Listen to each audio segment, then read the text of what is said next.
اس announcement میں شاید جذبات میں ان سے ایک اخلاقی کمزوری کا مظاہرہ ہوا ہے، اور وہ یہ ہے کہ انہوں نے اس اناؤنسمنٹ سے پہلے میرے سے اس تاریخ کو متعین کرنے کے حوالے سے کسی قسم کا کوئی رابطہ نہیں کیا ہے. تو اس طرح سے بغیر رابطہ کیے ہوئے اپنی طرف سے کسی دن کو متعین کر کے اس پر مناظرے کا اعلان کر دینا میں سمجھتا ہوں کہ یہ اخلاقی طور پر درست نہیں ہے، اور میں سمجھتا ہوں کہ یہ اخلاقی طور پر ان کی ذمہ داری تھی کہ وہ اناؤنسمنٹ سے پہلے مجھ سے فون کر کے پوچھ لیتے کہ کیا میں 26 نومبر کو مناظرہ کرنے کے لیے اویلیبل ہوں بھی. تو اس حوالے سے یہ ان کی اخلاقی ذمہ داری تھی کہ وہ مجھ سے پہلے سے اس تاریخ کی تعیین کے حوالے سے مشورہ حرکت کی ہے. وہ ہمارے ایک بھائی نے اویس ربانی نے بھی اس نے بھی یہی حرکت کی کہ اس نے پکڑ کے پوری ویڈیو بنا دی ہے. ساری غلطی اس سے ہوئی ہے.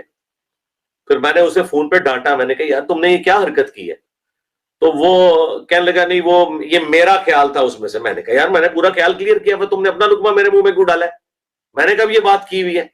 تمہیں پتہ ہے کہ میں نے یہ کہا تھا کہ اس سے پرانی کمٹمنٹ تھی, میں اس طرح نہیں کسی کے ساتھ ملتا, تو تم نے جان بوجھ کے اپنا لقمہ میرے منہ میں ڈالا. تو میں نے اسے فون پہ کافی ڈانٹا تھا اس واقعے کے اوپر کہ تم نے جو حرکت کی. میں نے تو ڈانٹنے پہ اکتفا کیا اور کوئی ویڈیو نہیں اس کے اوپر بنائی. اور یہ بھی چونکہ ابھی آپ کا واقعہ آیا تو مجھے اس سے ذہن میں آ گیا کہ یہ ساری شرارت اس کی وجہ سے ہوئی. لیکن جو انہوں نے دوسرے مفتی کا یا مفتیوں کا ذکر کیا, انہوں نے تو پکڑ کے وی لاگ بنا کے اویس ربانی کے ساتھ جو کچھ کی ہے وہ ان کو اب میرے خیال ہے روحانی طور پہ آرام بھی آ گیا ہوگا, انہیں پتہ چل گیا ہوگا کہ انجینئر میں اور باقی لوگوں میں کتنا فرق ہے.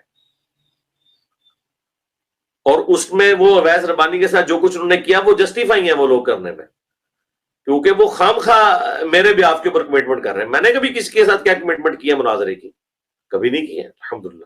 تو یہاں پہ بھی نہیں تھی. میں نے کہا تھا کہ وہ آپ سے پرانی بات ہوئی تھی کہ آپ نے کہا تھا کبھی بلا ہمیں, وہ 2016-17 میں نے کہا تھا چلے آپ آ جائیں یار آپ سے بات ہو جائے گی. تو وہ کمٹمنٹ میں نے اپنی, یہ میری شرافت ہے کہ میں نے پرانی کمٹمنٹ والی بات قائم رکھی ہوئی تھی, اس عہد کو میں نے اس کی پاسداری کی ہے. یہ کوئی نئی آفر نہیں تھی, یہ ذہن میں رکھیے گا. لیکن وہی میں پھر بات کروں گا, آپ کو برا لگے گا, لیکن میں یہ بار بار اس لیے بات کر رہا ہوں کہ مجھے دکھ ہوا کہ آپ نے 2-3 مختلف سیشنز میں آ کے یہ سوال رکھا, اور مجھے بڑا افسوس ہوا کہ آپ لوگ اپنے استاد کی بات کو پورے طریقے سے سنتے نہیں ہیں. جس طرح یہود و نصارہ کی باتیں سن کے مسلمان قرآن و سنت کے اوپر چڑھ دوڑتے ہیں, خود نہ انہوں نے قرآن پڑھا ہوتا ہے نہ سنت. تو بھائی ادھر بھی سن لو نا یہ کیا بات ہو رہی ہے. تو اس طرح جن سے آپ یہ بات سن رہے ہیں, تو جس میری ویڈیو کا حوالہ دے رہے ہیں وہ ویڈیو دیکھ تو لیں آپ,